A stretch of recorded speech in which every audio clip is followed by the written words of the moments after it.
Hey Gabe, what's going on? Rob Cesternino, and I've been looking forward to talking to you because I have the feeling that you're going to be somebody who is not going to be shy on a podcast.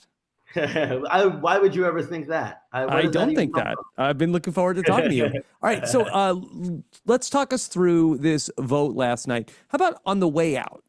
You said to Caroline, "You are a snake." What made you say that to Caroline? So that was actually directed towards Teeny. That wasn't Caroline. Oh, Yeah, that was about Teeny. I looked Teeny right in the eyes and I went, "You got a little bit of snake in you, huh?" yeah, Because Teeny was so worked up over the Saul vote and was so worked up over how Genevieve handled it, keeping Teeny in the dark and taking out the number one ally. That the whole day, I was one person I wasn't worried about was Teeny. I was like, Teeny's going to vote Genevieve, and Teeny told me that all day long. And Teeny was not a snaky player this entire game. Teeny had her allies, and Teeny stood by them. And so, not to say that I was one of those allies, but it was more about Teeny standing by Saul in that vote and avenging Saul. You even hear in the confessional to open the episode, everything I do for the rest of the game is to avenge you. What did I do to Saul other than just go with the plan that everybody else is? Genevieve's playing. You want to avenge Saul? Take out Genevieve, But it was a great play by Teeny. And that's what that was, is that it's like, you're a deeper player than you put on. And it was the moment that I realized that about Teeny was like, you got some snake in you. You got some grit in you that's going to carry you, through this game, and probably has carried you through this game in ways that I just didn't clock. So yeah, and that was about Teeny. was it a real compliment, or were you trying to throw some heat on Teeny by saying that? No, it was just a very spur of the moment, Mhm. genuine comment, Okay, and like it was a compliment. It was a compliment insult. I wanted Teeny to feel a little sting from I it, remember that. but in retrospect, I wanted to be understood that it was like, you're more of a player than you let on, Okay, and so that was what that was about. Gabe, I love the moment when you and Genevieve were talking. It's either going to be me or it's going to be you. Did anything else come out of that conversation about a third option? Um, so I threw Andy out in that moment, but it was a total decoy. Like, Mhm. the whole reason I even had that conversation You're was playing because we were, chicken. so we were all sitting at the shelter, right, in silence. And me and Genevieve just kind of like kept like side eyeing each other. And it was so awkward and it was so weird. And nobody was talking for the first time that day. And it was like when you have, and me and Genevieve weren't angry at each other or anything, but it was like when you're sitting in a room with two people that everybody knows, like, have tension. And everyone's just like, oh, like, this is kind of weird. So I was like, for the sake of everybody else, let's get up and go talk, like, just so that everybody can take a breath and we Yeah. can then say that we had this conversation and just kind of acknowledge, like, it's you or me tonight. Let's not, like, beat around the bush here. It's either going to be you or it's going to be me. And we don't have to pretend that we don't know that's the case. What was your reaction to seeing Kyle throwing your name out when he went on the reward? Um, Not super surprised. I was a little shocked that it seemed like, and what I've heard is that he was the one to open up that conversation.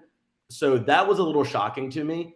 I thought somebody else would throw it out there, and then Kyle would be like, "I'm down for that." But Kyle was the one who was like, "Gabe's this really big threat, and we got to get him out of the game."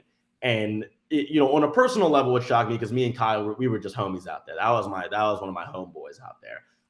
But then also, I thought that Kyle wouldn't come after me because I was the only thing hiding Kyle.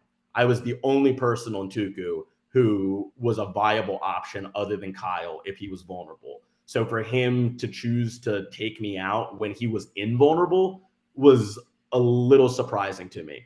I was like, I feel like this is a vote you want to burn when you are on the chopping block, because it's almost like having, a borderline immunity necklace if you can throw the votes on a bigger threat than yourself. So I leave and around when you're safe. And then when a round comes when you're not safe, you're not going to have me to throw the votes on. So strategically, it surprised me for sure that he came up with the plan, at the reward at least. And personally, I was like, come on, we're boys. What are we doing here? Gabe, you were very vocal about the shot in the dark trade for the rice and how Sam should jump on board and do it. How do you think that affected the way people saw you? Um, So there was this day where Saul came up to me and Saul says, Gabe, you got to chill at tribal. And I was like, what are you talking about? Like, I don't throw anybody's name out of tribal. I'm not like, where's that coming from? He was like, all I'm going to say is that like the answers you're giving are freaking people out. And I was like, okay. I didn't realize it till after the game that I think around camp, I was like this total goofball. Like I got on great with everybody. I was the guy who was always telling stories and cracking jokes and, playing around with everybody else who was on the island. And then we get to tribal and I would flip a switch and I would start giving these really complex, elaborate answers and, start speaking very eloquently. And I think it freaked a lot of people out that like, who the hell is this guy? Because this is not the guy we're sitting at camp with for 8 hours every day. This is not the guy that we're seeing at challenges. So if he's able to just flip this switch, like what else is he hiding? How is he talking in conversations that I'm not involved in?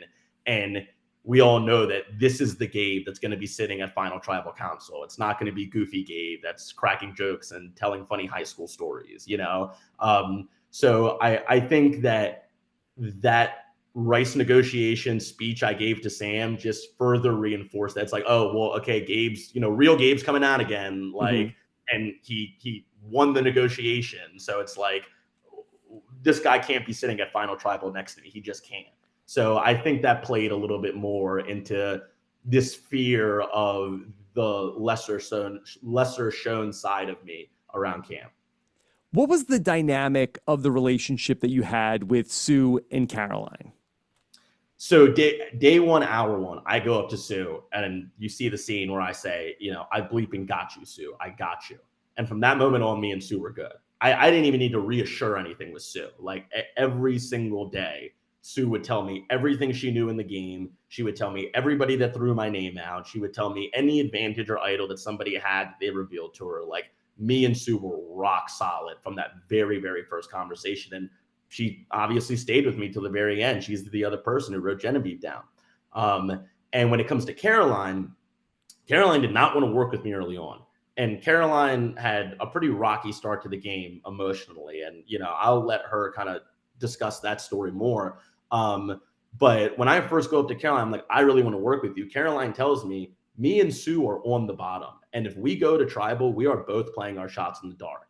And from their perspective, like nobody was really talking to them. Nobody was taking their input very seriously. And so that's where the wounded birds comment comes from, is that like Caroline was talking to me in tears saying like, I am on the bottom. I am playing my shot in the dark, as is Sue. We know we're outcasts. We know that we're not really in this game right now. So if it was Kyle and TK who were in that position, then they would have been wounded birds. But it happened to be Caroline and Sue. And so I look at Caroline, I'm like, no, I want to get TK out. And if you can't vote because you use your shot in the dark, I can't do that. And she's like, well, that just sounds like something that somebody would say if they didn't want me to play my shot in the dark and vote me out. And then that's when I show her the idol. And then it's like, okay, maybe I can work with you. She wasn't sold yet. Then Sue vouches for me privately to Caroline. And then we're locked in. And what me and Caroline realized back on Tuku was that we were the only people that were really thinking like deeply, deeply, deeply about this game. And we would have these conversations at night that went on for like hours, just vomiting strategy back and forth, just every thought in our brain about the game, big picture, little picture, post-merge, pre-merge, Tuku, whatever came after that, and the idol play or me showing her the idol you see and all this, but that is what really built our relationship, were those long conversations, just like everything we thought about the game, everything we thought about all of our tribe mates, everything we wanted to do in the game, just laying it out for each other. That's where me and Caroline really got close. And we were, strategically, but also emotionally, each other's rocks on Tuku. Like didn't really fit in with everybody else as good as they all fit in with each other. But me and Caroline knew that we were playing harder than everybody else. And that's where we really got close. I'm glad you went all the way back. I wanted to ask you, what made you play your idol at that tribal council? Because that was something that a lot of us had questions about back at the TK vote. So there were multiple reasons. The first one was if we ended up having a tie, I wanted to be safe. So if Tiana doesn't flip on TK and we go to a tie and it's 3-3, I wanted to be safe so that I could look at Tiana and say, you went from having a 25% chance of pulling a rock to a 33% chance of pulling a rock. And if you're going to stand by this guy and, you know, take those weakened odds going into a rock pool for this guy who, you know, called us all losers, like, what are you doing? And I felt very confident that she would have flipped on a revote, having that heightened chance of going home.